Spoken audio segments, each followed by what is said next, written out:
I hope બધા મજામાં હશો. પ્રવેગમાં આપ બધાનું સ્વાગત છે. આજે આપણે વાત કરવા જઈ રહ્યા છે એક ખૂબ જ ઇમ્પોર્ટન્ટ પોલિટીના ટોપિકની, જે છે કે સ્પીકર એટલે કે લોકસભાના અધ્યક્ષની આપણે વાત કરવાના છીએ આજે. તો એના માટે સપોઝ કે તમે ક્યારેય પણ પોલિટીનો આન્સર લખશો તો તમારા આન્સરમાં કઈ કઈ વસ્તુ હોવી જોઈએ. તો સૌથી પહેલાં ઇન્ટ્રોડક્શનમાં આર્ટિકલ આવવો જોઈએ. તો સ્પીકરનો આર્ટિકલ એ તમારા બધા માટે હોમવર્કમાં છે, જે બધાએ શોધી લેવાનું રહેશે. અને આપણને ખબર છે કે સ્પીકર એ લોઅર હાઉસમાં અધ્યક્ષ છે. તો તમારા ઇન્ટ્રોડક્શનમાં આવવું જોઈએ કે સ્પીકરની ઓફિસ એ આ આર્ટિકલની અંદર છે, જે બંધારણમાં નીચલા ગૃહના અધ્યક્ષ તરીકે કાર્ય કરે છે. તો જ્યારે પણ સ્પીકરનો આન્સર આવશે ક્વેશ્ચન, તો એમાં સૌથી પહેલાં તમારે સ્પીકરના ફંક્શન લખવા પડશે. તો આપણે સ્પીકરના કાર્યો જોઈએ. તેમાં સૌથી પહેલું એમનું કાર્ય છે કે એ છે ને લોઅર હાઉસના હેડ છે, અધ્યક્ષ છે. આપણે ઇન્ટ્રોમાં ઓલરેડી લખેલું છે. ત્યારબાદ બીજું કે એ છે ને સંસદમાં શિસ્ત જાળવી રાખે છે. ક્યારેય પણ કોઈ સભ્ય સારી રીતે વર્તણૂક ના કરતા હોય તો એને જણાવવાનું, અથવા તો એને ગૃહમાંથી બહાર કાઢવાનું કે વગેરે સત્તાઓ સ્પીકર પાસે છે.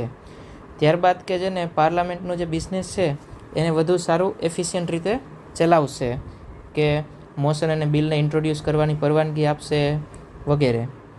એટલે કે પાર્લામેન્ટના કાર્ય ચલાવશે.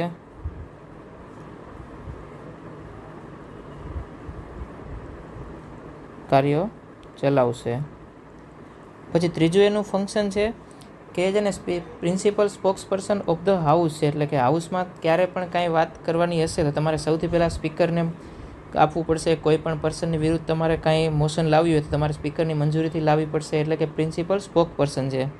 ત્રીજું કે બંધારણના લોકસભાની અંદર બંધારણના ઇન્ટરપ્રિટર છે. એટલે કે બંધારણના કયા આર્ટિકલનો મતલબ શું થાય કે આ, એટલે કે અર્થકર્તા છે, અર્થઘટન કરનાર એ છેલ્લા ઓથોરિટી સ્પીકર છે. એટલે બંધારણનું અર્થઘટન કરશે. ત્યારબાદ જે પણ રૂલ ઓફ પ્રોસિજર છે એ કઈ રીતે ચાલવું જોઈએ, જેનું અર્થઘટન પણ સ્પીકરના હાથમાં છે. કે આ પ્રોસિજર કે બંધારણમાં નથી લખેલી પણ આરઓપી સીઓબીમાં છે, તો એનો મતલબ આપણે શું કરી શકીએ, તો એ પણ સ્પીકરના હાથમાં છે. એટલે આ અમુક કાર્યો સ્પીકરના છે, કે શિસ્ત જાળવી રાખવાનું, પાર્લામેન્ટના કાર્યો ચલાવે, કે કોઈ પણ મોશન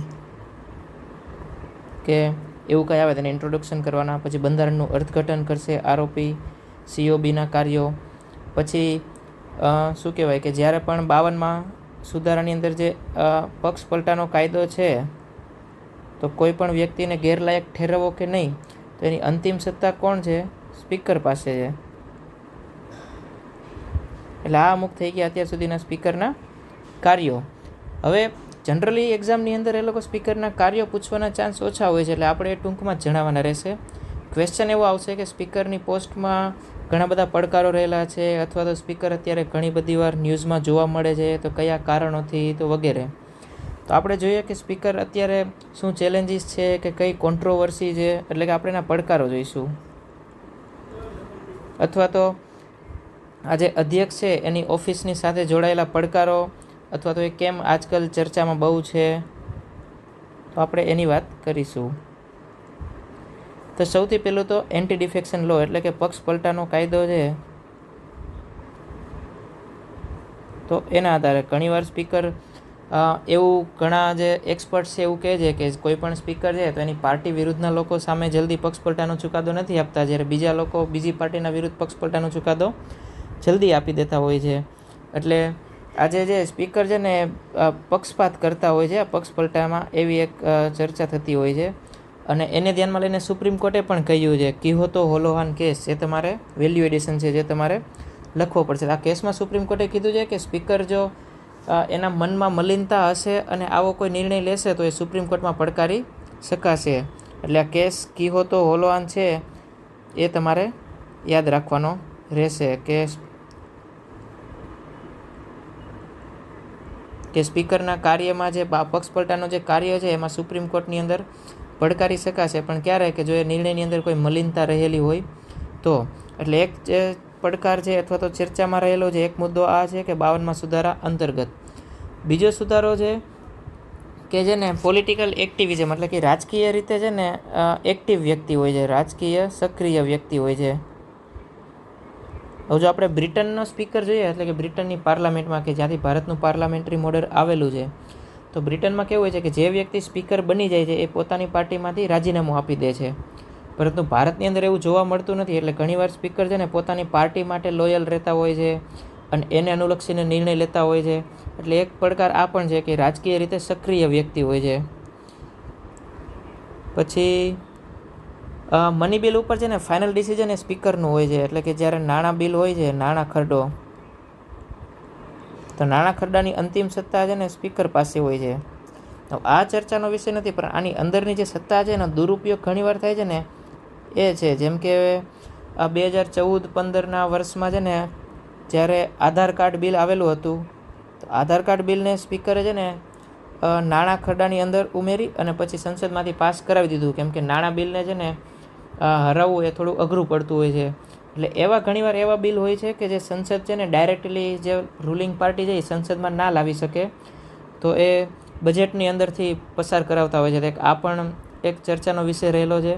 ત્યારબાદ ઘણીવાર જે નોન કોન્ફિડન્સ મોશન અથવા તો વગેરે મોશન છે, જો પોતાની પાર્ટીની અગેન્સ્ટ હોય તો સ્પીકર જલ્દીથી એને મંજૂરી આપતા નથી એમ. એટલે મોશન પાસ કરવામાં થોડીક છે ને પાસ કરવામાં પડકાર રહેલો છે. એટલે કે પોતાની પાર્ટી વિરુદ્ધની કોઈ મોશન હોય તો જલ્દી એને મંજૂરી ન આપવી વગેરે. પછી હાઉસની અંદર કાંઈ પણ કાર્ય થાય છે તો એની અંતિમ સત્તા સ્પીકર પર હોય છે. આપણે કીધેલું છે, આગળ એના ફંક્શનમાં આવી ગયું. તો તમને ખબર હશે કે છે ને બિલ હવે કમિટીમાં જતા નથી, સમિતિમાં, તો સમિતિમાં આપવા નહીં.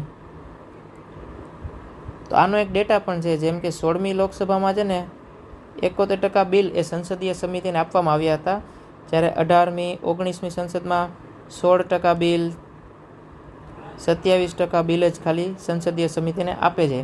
અને આવી રીતે સમિતિમાં પસાર થયા વગર જ્યારે બિલ પાસ થાય છે, એના લીધે કેવું થાય છે કે પછી છે ને લોકોનો વિદ્રોહ વધી જશે. જેમ કે ફાર્મ બિલ છે એમનામ જ સમિતિમાંથી પસાર કર્યા વગર પાસ કરવામાં આવ્યા હતા. એના લીધે પછી ખેડૂતોએ બહુ ભારે વિરોધ કર્યો હતો. એટલે આ આપણે ઉદાહરણમાં પણ લખી શકીએ કે ખેડૂત બિલ. પછી એટલે આટલા અમુક જે પડકારો છે, 5 પડકારો કે જે કઈ રીતે કેમ અત્યારે સ્પીકર ચર્ચામાં છે, તે આપણે આર્ટિકલ, ડેટા વગેરે સાથે લખેલું છે.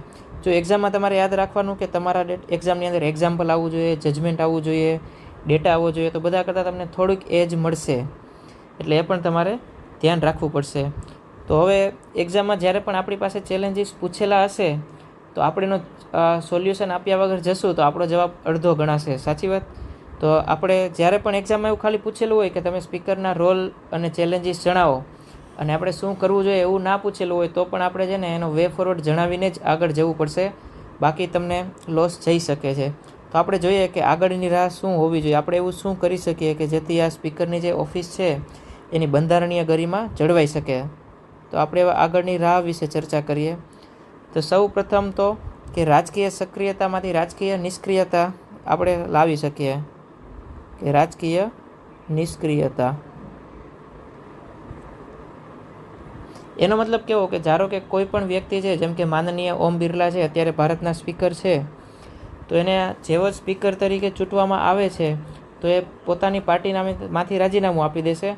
અને જ્યારે પણ એ સ્પીકરને પદ ઉપરથી નીકળશે ત્યારે પોતાની પાર્ટી પાછી જોડાણ કરી શકશે.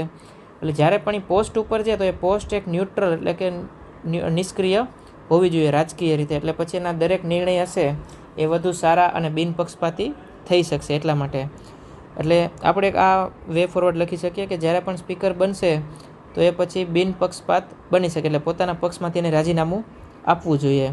જેવું કે એના ઉદાહરણમાં તમે લખી શકો કે જેમ કે ઇંગ્લેન્ડની અંદર આ સિસ્ટમ ચાલે જ છે, એમાંથી આપણે જોઈ શકીએ એમ. પછી બીજું કે એને છે ને લાઈફ ટાઈમ પેન્શન આપી શકાય. જેમ કે છે ને એકવાર સ્પીકર બની ગયા પછી બીજી કોઈ પણ પોલિટિકલ કોઈ પણ છે ને ઓફિસ જોઈન ના કરી શકે એમ. એટલે કે ભવિષ્યમાં નોકરી ના કરી શકે એમ. એટલે ભવિષ્યમાં એ સંસદ ના બની શકે અથવા તો બીજા કોઈ કાર્યમાં ના જઈ શકે.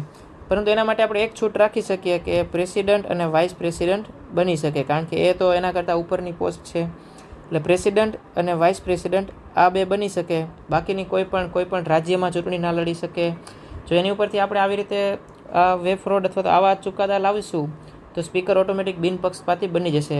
ઘણીવાર પક્ષપાત કરવાનું કારણ જ એ હોય છે કે એને ભવિષ્યમાં છે ને લાભ થનારા હોય છે, એટલે અત્યારથી આપણે એના ભવિષ્યના લાભ લઈ લઈશું તો એ બિનપક્ષપાતી બની જશે. પછી ત્રીજું કે આપણે જે પડકારોમાં એક વાત કરી કે પક્ષ પલટાનો કાયદો છે એમાં સ્પીકરને અંતિમ સત્તા છે, તો પક્ષ પલટામાં અંતિમ સત્તા ન મળે તો પક્ષ પલટામાં અંતિમ સત્તા પાછી લઈ લો.